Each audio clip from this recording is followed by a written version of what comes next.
नमस्कार, मैं हूं योगेश राणा और आइए बात करते हैं मिशन उत्तराखंड 2022 पर। आजकल उत्तराखंड में मुख्यमंत्री पुष्कर सिंह धामी की घोषणाओं को लेकर खूब घमासान मचा हुआ है। इसमें से एक प्रदेश के छात्रों को टैबलेट देने की घोषणा पर तो बात कुछ ज्यादा ही आगे बढ़ गई है।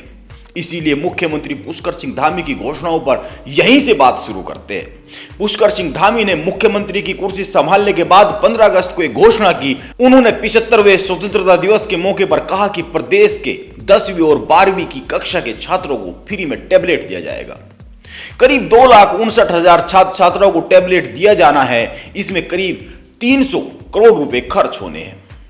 लेकिन अभी एक दिन पहले ही इस योजना में बदलाव किया गया और तय किया गया कि अब टैबलेट नहीं दिया जाएगा। इन 2,59,000 स्टूडेंट के बैंक खाते में टैबलेट खरीदने के लिए सीधे रुपए भेजे जाएंगे। अब झमेला यहीं से खड़ा हो गया और सवाल उठ गए कि रुपए क्यों भेजे जा रहे हैं, टैबलेट क्यों नहीं दिया जा रहा है। आइए ऐसा क्यों हुआ, इसको थोड़ा सा समझ लेते हैं। दरअसल हाल ही में संपन्न हुए विधानसभा सत्र में कांग्रेस विधानमंडल के उपनेता कर्ण महरा ने एक सदन में बात रखी। उन्होंने कहा कि सरकार छात्र छात्राओं के लिए जो टैबलेट खरीद रही है उसमें घोटाला होने जा रहा है। उनका कहना था कि उत्तराखंड जो सरकार है एक टैबलेट के लिए 16,000 रुपए दे रही है, जबकि जिस कंपनी का और जिस मॉडल का टैबलेट खरीदा जा रहा है वो ऑनलाइन 9,000 से 12,000 रुपए में मिल रहा है। कर्ण महरा ने कहा कि किसी बिचौलिए के जरिए घपला किया जा रहा है। अब मुख्यमंत्री पुष्कर सिंह धामी ने फैसला लिया है कि आचार संहिता लगने वाली है, इतनी जल्दी खरीद करना और टैबलेट को बांटना मुश्किल हो जाएगा। इसीलिए 2,59,000 स्टूडेंट के खाते में सीधे 12,000 रुपए भेजे जाएंगे। अब कांग्रेस के कर्ण महरा का कहना है कि मैंने होने जा रहे घपले की पोल खोल दी, इसीलिए खरीद टाली गई और सीधे रकम स्टूडेंट के खाते में भेजी जा रही है। अब तक के प्रकरण पर मेरे दो सवाल है। नंबर 1, ऑनलाइन दाम एक ही प्रोडक्ट के एक ही वेबसाइट पर बहुत अलग अलग होते हैं, आप खुद भी चेक कर सकते हैं। इसीलिए ऑनलाइन रेट को कितना बड़ा प्रमाण माना जाए, यह एक सवाल है। नंबर 2, 20 से 25 दिन में आचार संहिता प्रदेश में लग जानी है। इतने कम समय में क्या पूरे प्रदेश में 2.5 लाख के करीब टैबलेट बांट दिए जाएंगे, यह भी एक सवाल है। और सवाल तो यह भी है कि यह पुष्कर सिंह धामी की एक बहुत बड़ी घोषणा है, इसलिए अगर पूरी नहीं होती है तो यह एक बड़ा सवाल खड़ा हो जाएगा उनके कामकाज के तरीके पर, उनकी घोषणाओं पर।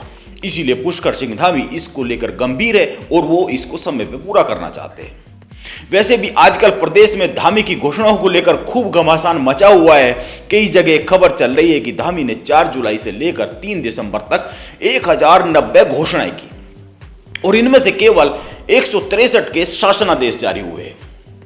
336 पर कार्यवाही गतिमान है, जबकि 486 घोषणाएं अपूर्ण है। ईटीवी भारत की एक खबर के अनुसार यह 3 दिसंबर तक का आंकड़ा है और किसी ने आरटीआई के माध्यम से पाया है, यानी यह 16 दिन पुराना डाटा है। और अगर मैं पिछले 4 से 5 दिन के अखबार देखूं तो कई घोषणाओं को लेकर आदेश जारी हुए हैं। इसके साथ इस बीच में एक कैबिनेट की मीटिंग हो चुकी है और एक 24 दिसंबर को प्रस्तावित है और माना जा रहा है कि आचार संहिता 10 जनवरी के आसपास लगेगी। तो हो सकता है उस समय तक एक और कैबिनेट की मीटिंग हो जाए, यानी कई सारी घोषणाओं की बात होगी, इनको लेकर शासनादेश जारी किए जा सकते हैं। मैं कोई धामी के पक्ष या फिर विपक्ष की बात नहीं कर रहा हूं, मैं केवल इतना कह रहा हूं कि करीब 4 माह में 163 घोषणाओं के लिए शासनादेश क्या कम है? इस दिशा में भी सोचने की जरूरत है। वैसे ये चुनाव के करीब के दिन है, इसीलिए हर बात पर राजनीति होनी स्वाभाविक सी बात है, क्योंकि भाजपा और कांग्रेस को इस समय केवल और केवल सत्ता की कुर्सी दिख रही है और राजनीति में लक्ष्य केवल कुर्सी ही होनी चाहिए। मैं इसका विरोधी नहीं हूं, ऐसा होना चाहिए, पर नैतिकता को जिंदा रखकर, मेरा ऐसा भी मानना है।